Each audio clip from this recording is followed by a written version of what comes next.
Hello, today's topic is Tetralogy of Fallot. It is the most common cause of congenital cyanotic heart disease beyond the neonatal period.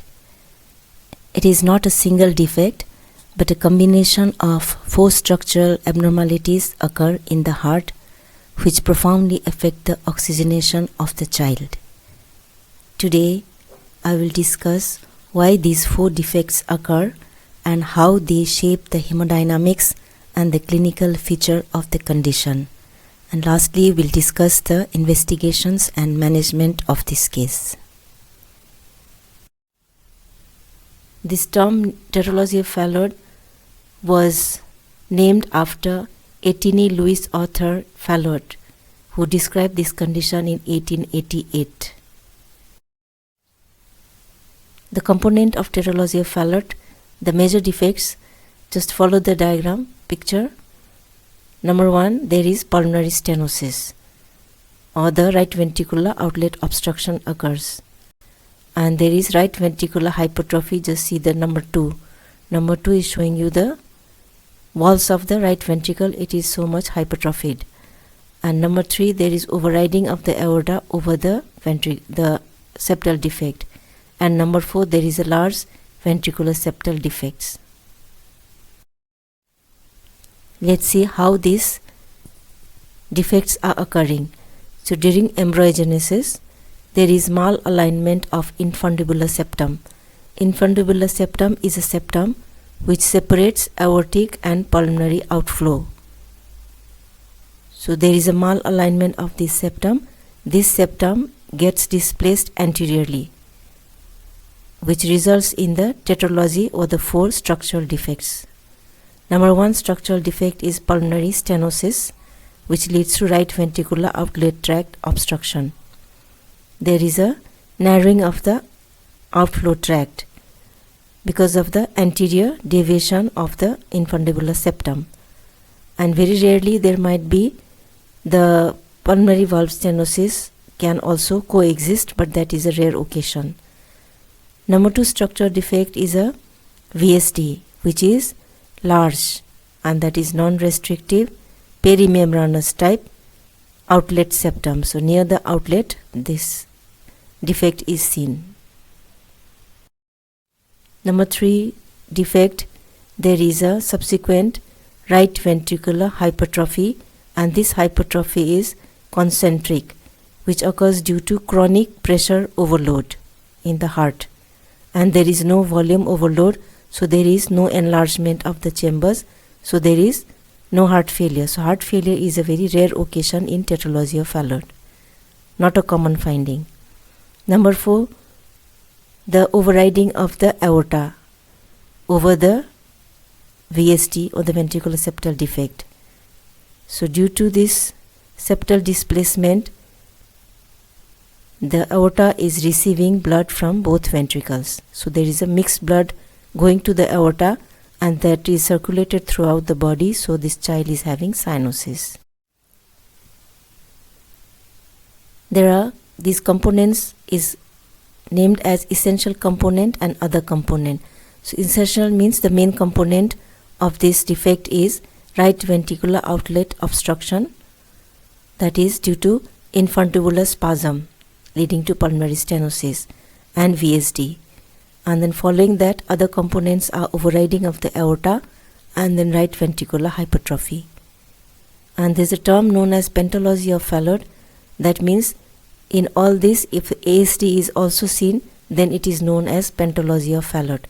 So in pentalogy of Fallot, you will get right ventricular outlet obstruction, VSD, overriding of the aorta, right ventricular hypertrophy along with ASD also. And there is a term known as trilogy of Fallot. Here there is only 3 components, that will be pulmonary valve stenosis, atrial septal defect, and right ventricular hypertrophy. This diagram shows you hemodynamic of Tetralogy of Fallot. If you notice, number 1, there is a obstruction in the pulmonary flow due to pulmonary stenosis.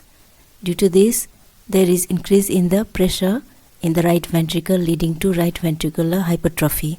So look at the chamber of the heart, it is so much hypertrophied.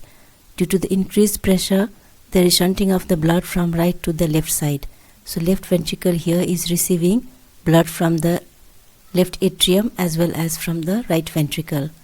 So this red one is oxygenated blood coming from the left atrium, and then the blue line, this blue is deoxygenated blood which is coming from the right ventricle. So mixing of the blood occurs over here, and this is going through the aorta and goes to the circulation when the baby becomes cyanosed. Second was the VSD, ventricular septal defect, which is very large, extending up to the right ventricular outlet. So there is equal pressure in the both ventricle. So here the VSD is silent without any shunt. Next, pulmonary stenosis causes concentric hypertrophy of the right ventricle due to chronic increase in the right ventricular pressure. And from right ventricle, flow of blood through the stenosed or across the stenosed pulmonary valve leads to murmur, which is a ejection systolic murmur. Direction of flow through the VSD over here depends upon the severity of the right ventricular outlet obstruction. The more the pulmonary stenosis or the right ventricular outlet obstruction, the more right to left shunt, and more is the cyanosis. When the right ventricular outlet obstruction is mild, the shunt is left to right. It is not yet right to left, so the child is acyanotic, and this type of TOF is known as pink TOF.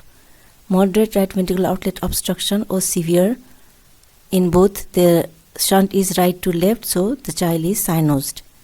And the severe one is occurring only with the pulmonary valve atresia, which is very rare condition. In this condition, if the pulmonary valve is atretic, then right to left ventricle shunt is highest or it is more, and in this type even the newborn may present with the cyanosis.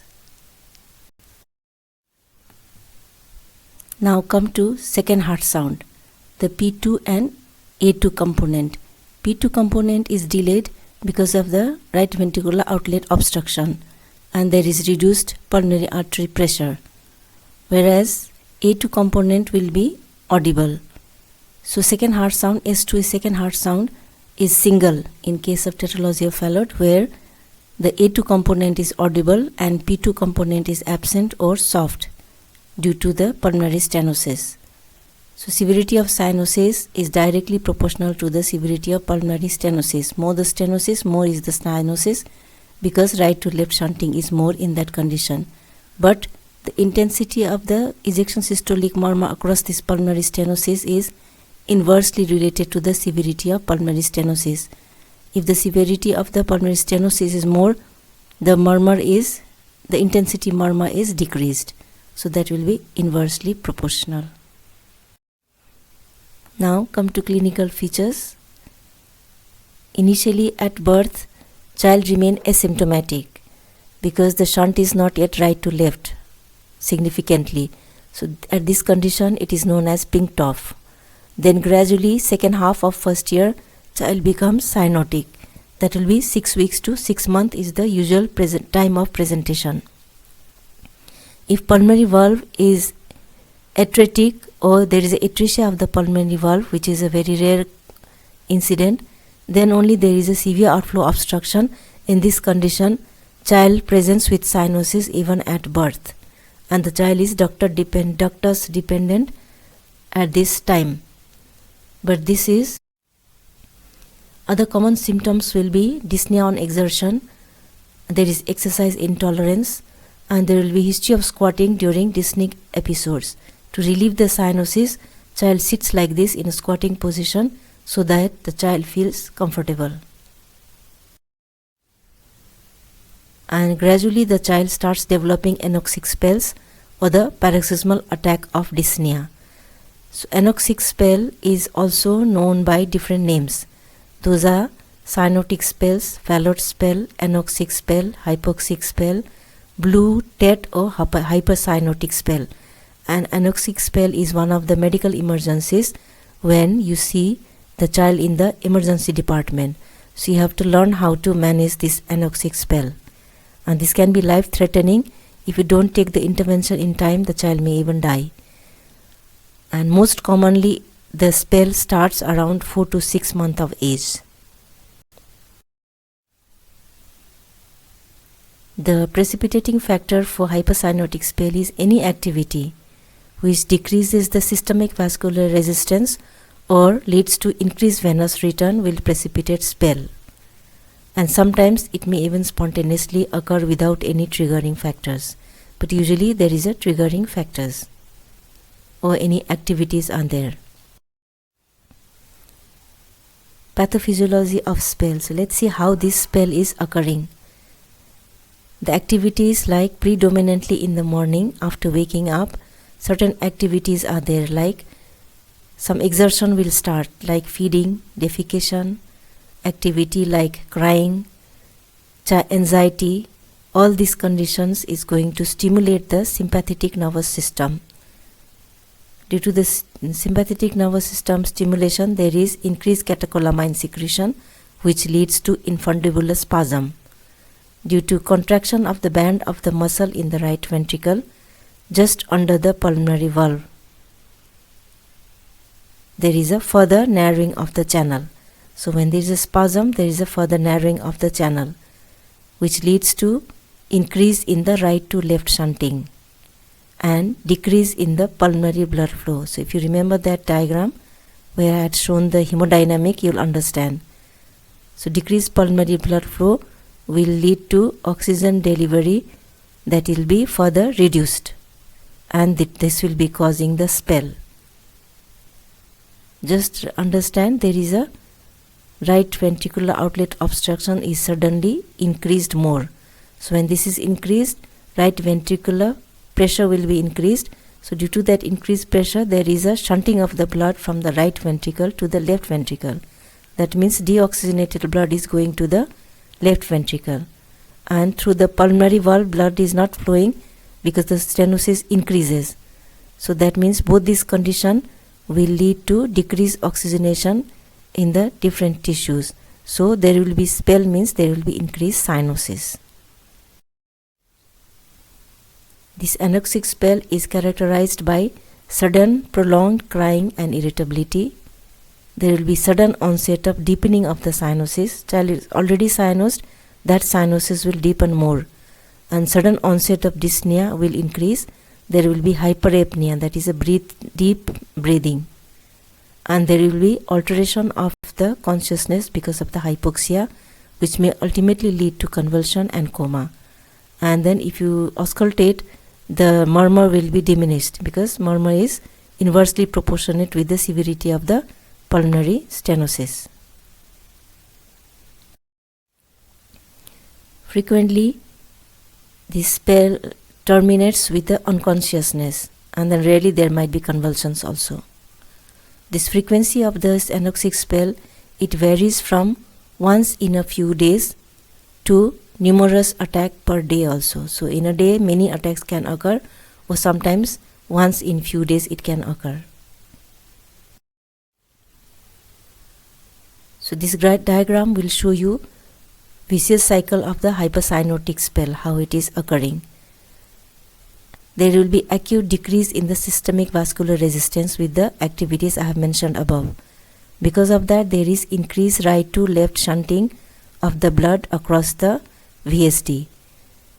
That means cyanosis will be increased, oxygenation is decreased. So this will result in decreased PaO2, oxygenation is decreased, increase in PaCO2, carbon dioxide will be accumulated more, and then there will be acidosis with a decreased pH. So all these three conditions will stimulate the respiratory center. That will lead to increased hypopnea. That means deep and rapid breathing will increase because the respiratory center in the brain is stimulated. Because of this increased hypopnea, there will be increased negative intrathoracic pressure, which means there will be increase in the venous return to the right heart. So when the right heart venous return is increased, again that will be increasing the right to left shunt. So this type of vicious cycle will continue. So in your management you need to break this vicious cycle at some point so that the cyanosis will get relieved. This diagram is very important for you all to understand, because you have to manage this in the emergency room, because this is one of the life-threatening condition. And other clinical features will be cyanosis, clubbing, polycythemia, tachypnea, and growth failure. Growth failure because of decreased oxygenation. If you examine the precordium, the heart size will be normal. You'll get a left parasternal heave because of the right ventricular hypertrophy, then right ventricular tap along the left sternal border, and then you get a murmur, which is first you'll get a thrill, that is a systolic thrill at the upper and mid left sternal border. In 30 to 50% cases you'll get thrill. And then in your auscultation, first heart sound is normal, second heart sound we said it is single, and then the A2 component is audible for you all, because P2 component is soft and or absent because of the stenosis or atresia. Then murmur, shunt murmur was absent because the VSD was large, so it was non-restrictive type. So shunt murmur is not there. You'll get a flow murmur that was across the stenosed pulmonary valve. So that murmur will be loud, short, pulmonary ejection systolic murmur of grade 3 to 5 by 6. At the upper and mid left sternal border, you will be getting this at the third left intercostal space. So this is the description of the murmur. Coming to differential diagnosis, all the cyanotic heart disease will come as a differential diagnosis, but especially the disease which is following the Fallot physiology will come as a differential diagnosis, and those conditions are transposition of great arteries with the pulmonary stenosis VSD. Fallot physiology is conditions which has pulmonary stenosis with the VSD. Corrected TGA with PES and VSD, single ventricle with pulmonary stenosis, double outlet right ventricle with the pulmonary stenosis VSD, or tricuspid atresia with the pulmonary stenosis. All these can be differential diagnosis of Tetralogy of Fallot, because all these diseases are bedside, they are presenting with the same clinical features. Then to diagnose, you do some investigations. Blood test, you get a polycythemia as PCV or hemoglobin is raised due to hypoxia.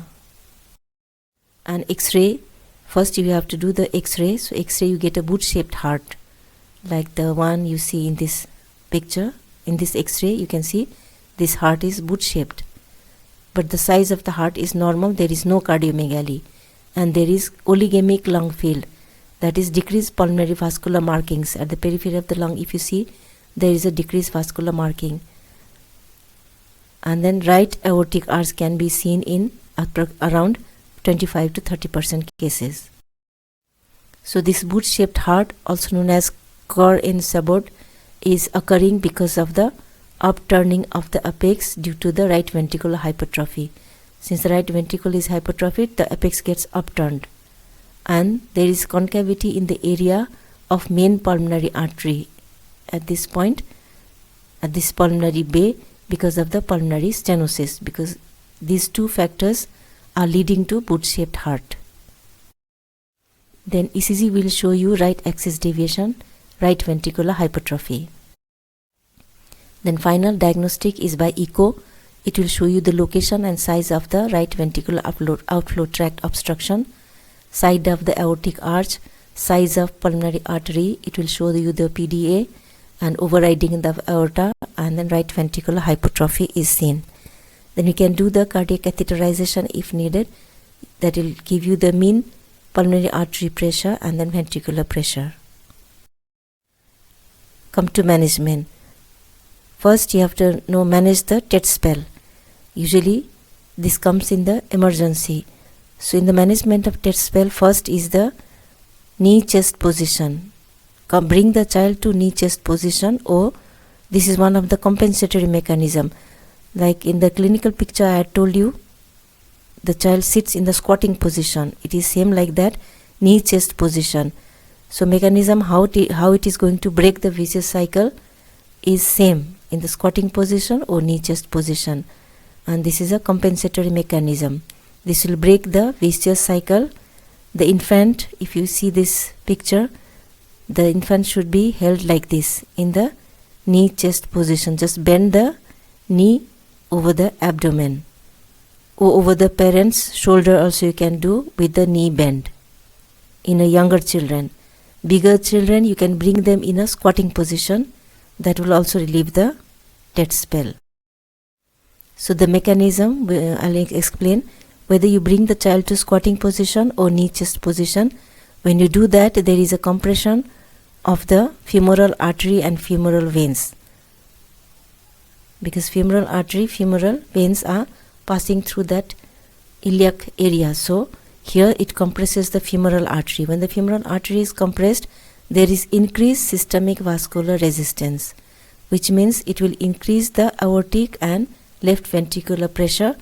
So when this left ventricular pressure is increased, there is decrease in the right to left shunt. So decrease right to left shunt and increase in the oxygenation.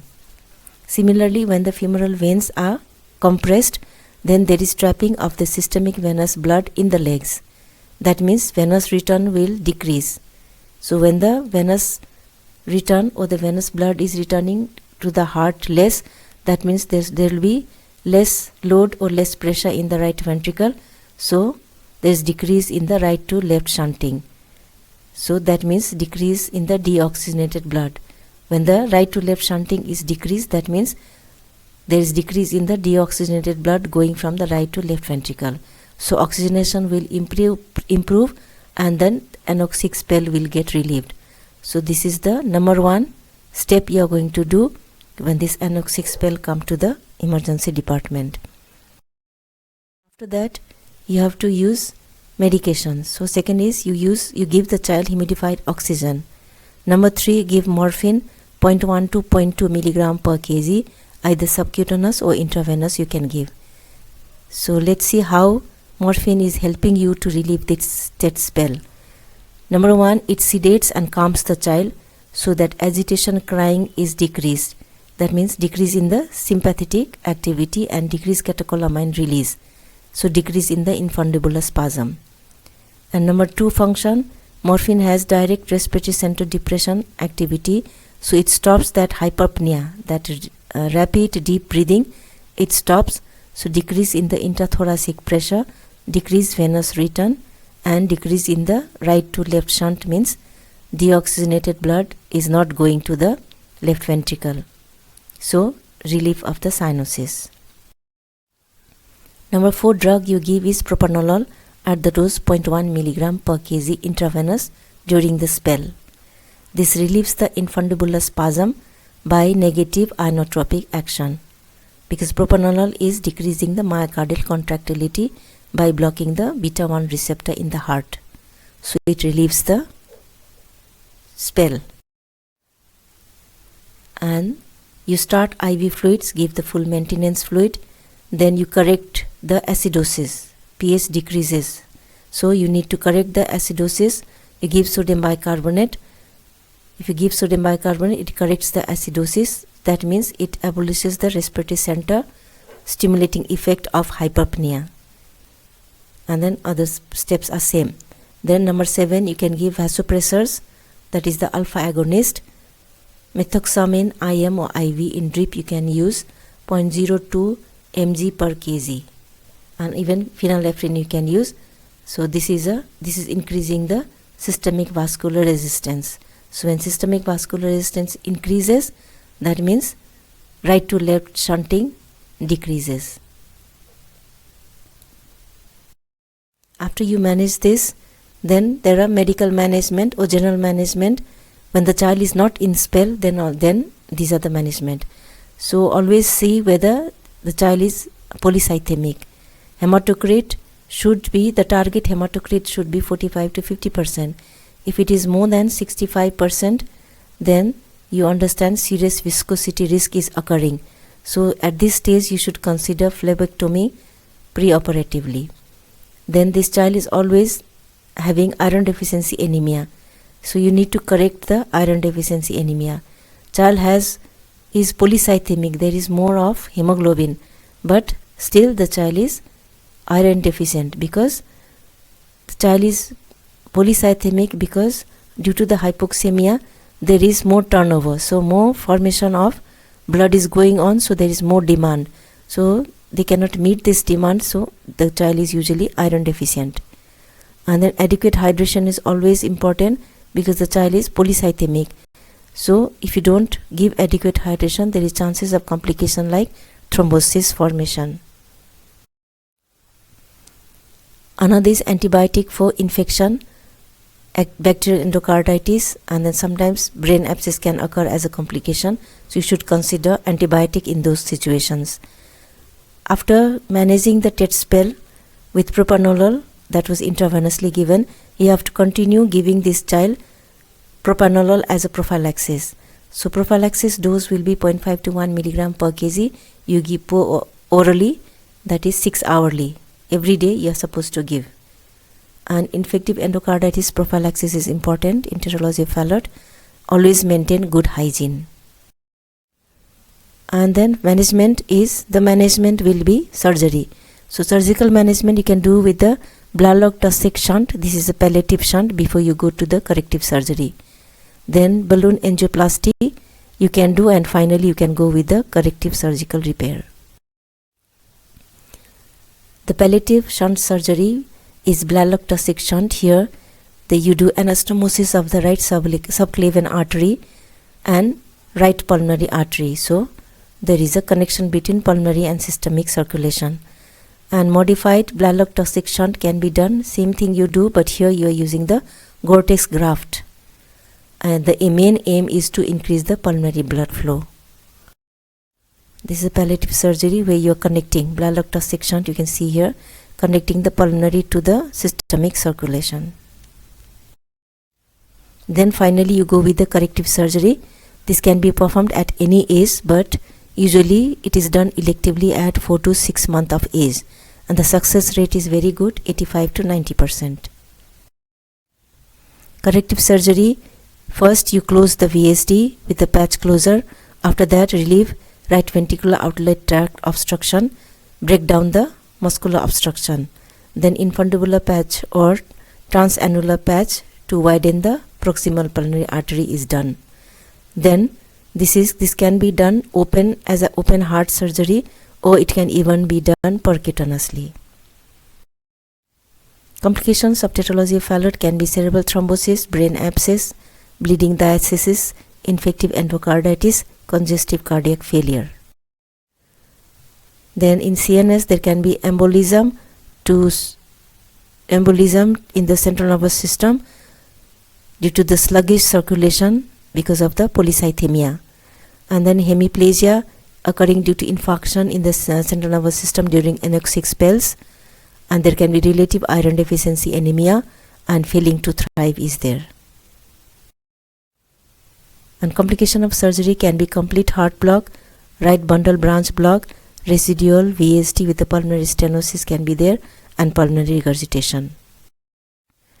Okay, thank you. Hope you have understood the class. Try to remember and learn the hemodynamics when you read the congenital heart diseases, so things are very clear for you. And next class I'll discuss another congenital heart disease. Thank you. If you find my classes helpful, please remember to subscribe, like and share. Thank you.